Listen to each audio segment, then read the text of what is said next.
Hey guys, it's Katie. I want to get real for a second about what it is that we're all exposed to every day.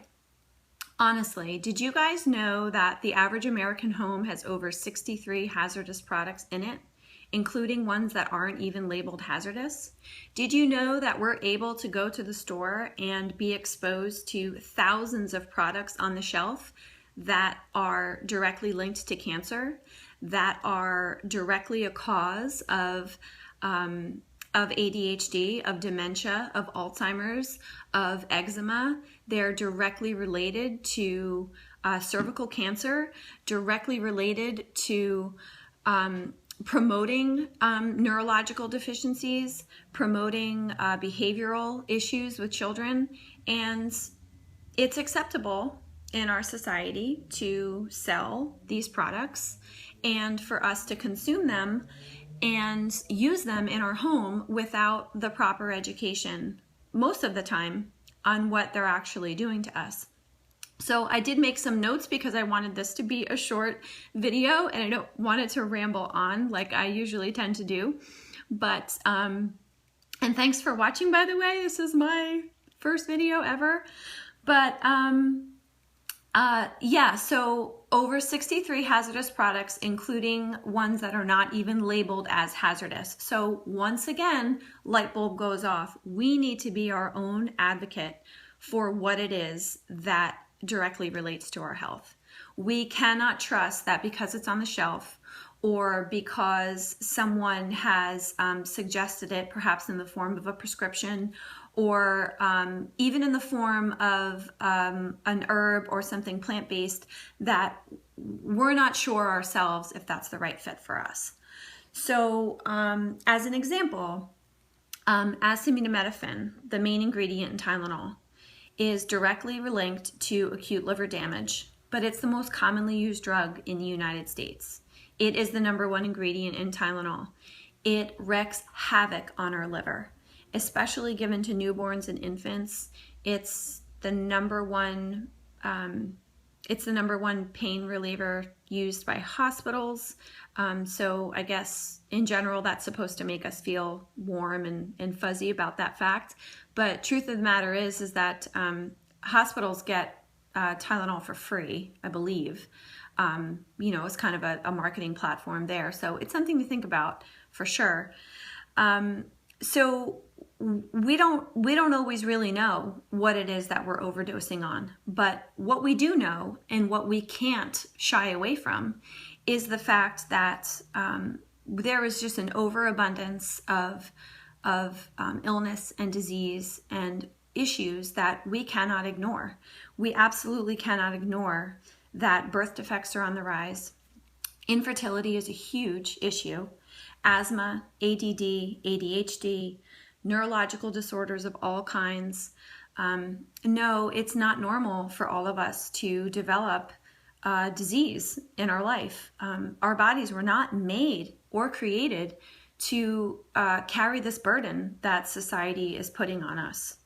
I wrote down a fact from the Environmental Working Agency, the EWA, that there have been extensive studies done that have found cord blood samples from newborn babies containing an average of, get this, 287 toxins, including mercury, heavy metals, fire retardants, like the ones that get sprayed on our clothing, on our pajamas mostly, pesticides, Teflon chemicals, which is our nonstick cookware that's supposed to be, you know, once again, easy, convenient, great to take shortcuts, wonderful to have that egg slipping right off the pan that you barely have to wash. But what are those chemicals being sprayed on our cookware once we're heating it up and we're, let's say, you know, using or ingesting farm eggs, you know, the healthiest eggs that we can find. They're local, they're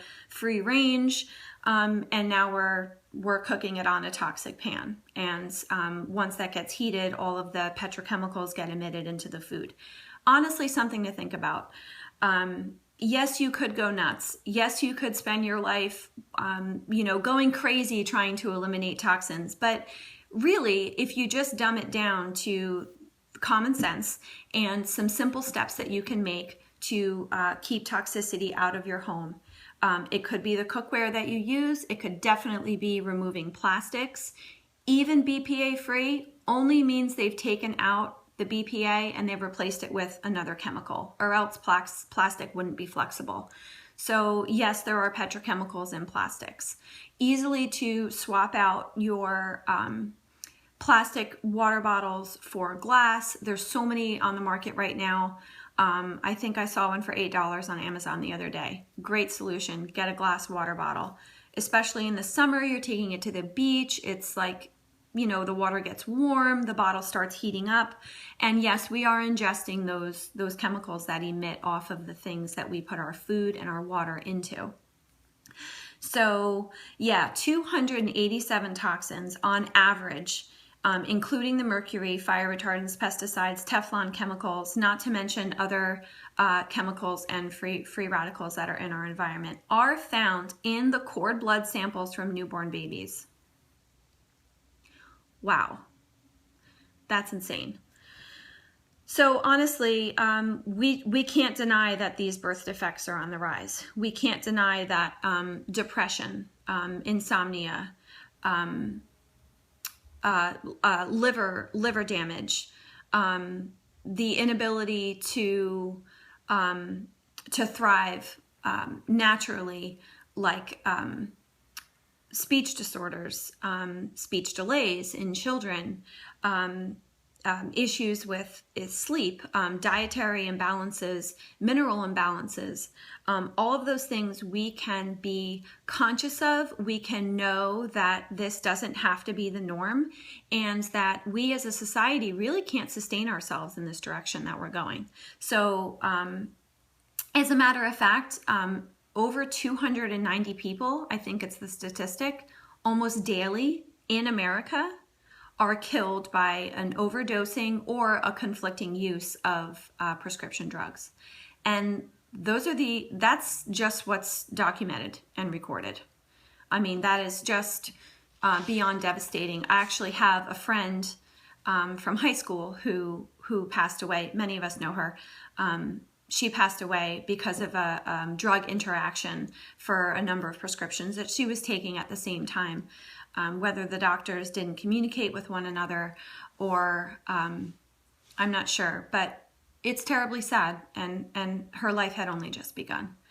A personal passion for me, aside from always being a little bit of a naturalist at heart, but a personal passion for me was the fact that I lost my own dad about 3 years ago, and the number of prescription drugs that he had been taking at the time that he collapsed of a heart attack was unfathomable.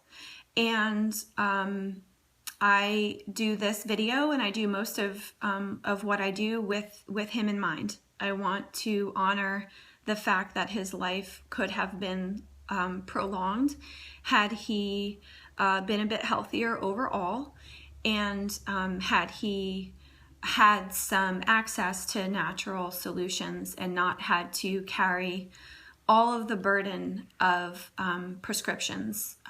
His heart was so big, but his heart also carried the burden of everything that he was exposed to. So I do this for him. I want to raise awareness, and I want to reduce the toxicity that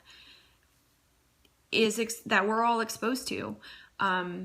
Sometimes it just starts with a small drop of information. So it's definitely time that we all take a look at the body as a whole, and that it's not all separate parts that function separately. So if you don't think that our thoughts directly relate to our overall health, you'd be very, very wrong about that. If you don't think that everything that we ingest, everything that we eat, goes to support every cell and function in our body, again, you'd be very wrong. If you don't really think it matters what you eat, what you choose to eat, especially when you're pregnant and you're growing a brand new life in your womb, everything that you ingest, every choice that you make, everything that you breathe goes into your bloodstream. Yes, it does. And clearly it ends up in your cord blood for the baby. So it's extremely important. I'm extremely passionate about it. I don't see how you couldn't be if you have some self-respect and some joy and zest for life to make it a priority of what you're exposed to. Now, we can't always control what we're exposed to when we step outside of the house. When I'm walking with my kids along the side of the street, I really can't control, the cars driving by. I can't control what I'm exposed to if I go to the shopping mall or the grocery store. It's hard to control everything. You can't go crazy. I mean, we have to live. This is the society we live in. However, we can control what we buy with our hard-earned money. We can control what we support as far as huge conglomerate organizations that are producing carcinogenic products.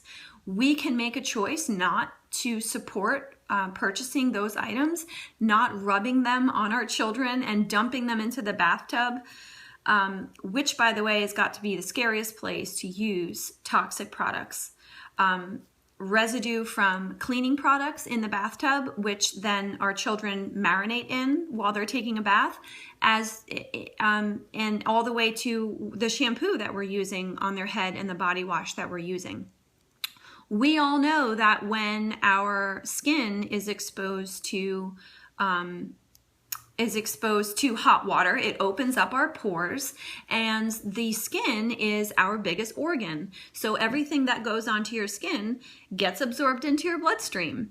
So when you're in the shower and your pores are open, it is sometimes really important to think about the amount of chemicals we're exposing ourselves to before breakfast.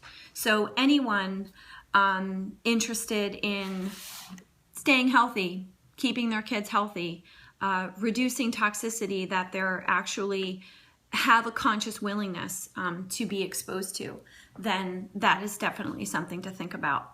And those are very simple things that we can do. We can very easily swap out what we're using in our home, what we're spending our hard-earned money on, that may diminish the problems that we could foresee in the future, like disease. So yeah, no part of the body is isolated from the others. What we think about directly affects our health. What we ingest directly affects our brain, our hormones, our children. It is absolutely related. Our body is a whole, and it works synergistically as a whole. So how can we start to lessen and reverse this damage? Well, there are a lot of ways to do it, and that's going to be a whole nother video. You can do it as simply as starting to grow some of your own food in your backyard. You can do it by choosing some natural products that can work to reverse the damage of what's already been done. And one of them I'm so passionately about lately is essential oils, because the molecules are so small that when we breathe them in and when we put them on our skin and they get absorbed topically, they go right to work in our body, depending on the frequency they resonate at. Like lavender can support healthy hormone production, can support relaxing at night sleep. You can just make like a serum with it. Very easy to use this on your face instead of toxic creams. And it's just such a simple way. You barely have to think about it. They're natural. There are no side effects. They're not dangerous. Used properly and safely with a little bit of education, they can actually go into the first cranial nerve when we breathe them in and start to sweep those receptor sites, help us retrain the brain into positive thoughts. And the mind and body are connected. I'm telling you, this is really important stuff. Through the bloodstream, just putting a drop on our skin goes into every cell in our body in about 20 minutes. Depending on the frequency of the oil, it matches the frequency of our organs in our body, and it starts to bring the body to homeostasis and starts to work with our body naturally to promote wellness and to increase function in the body. That's what essential oils do. You don't have to ingest them for them to work. You can use them aromatically. You can use them safely. You can use them topically. You can thin them out with a coconut oil or another fatty-based oil to stretch the essential oil out further. But I firmly believe at this point that if it's a pure unadulterated, trusted source of essential oil, it can change your life. It can reverse damage that's already been done. It's so simple and easy to use. They're safe for everyone to use if you know how to use them properly. Growing just a little bit of food in your backyard, not only does it save money, I feel like it's like, you know, when you have a baby and you produce breast milk, it's like body makes baby, body makes breast milk. Duh. It's also free. So by continuing that mentality and what nature has intended, by planting some seeds and growing some simple vegetables in your backyard, you know where they're coming from. They're trusted, they're pure, they're clean. And it's such a beautiful lesson for children too. I love to see my kids seeing how that whole process happens, and then how we're able to sustain a little bit on our own, and have that whole wholesome lesson of growing and cooking and preparing and eating and nurturing ourselves. So super passionate about all kinds of this stuff, and I just wanted to take a second to tell a little bit about my why, I guess, why I feel so passionately about the voice that I want to be. And I love that we share so much of this in common. I really do. It's important to me to be connected with all of you. So thanks for watching, and I'm excited about this, and I'm going to do another video soon.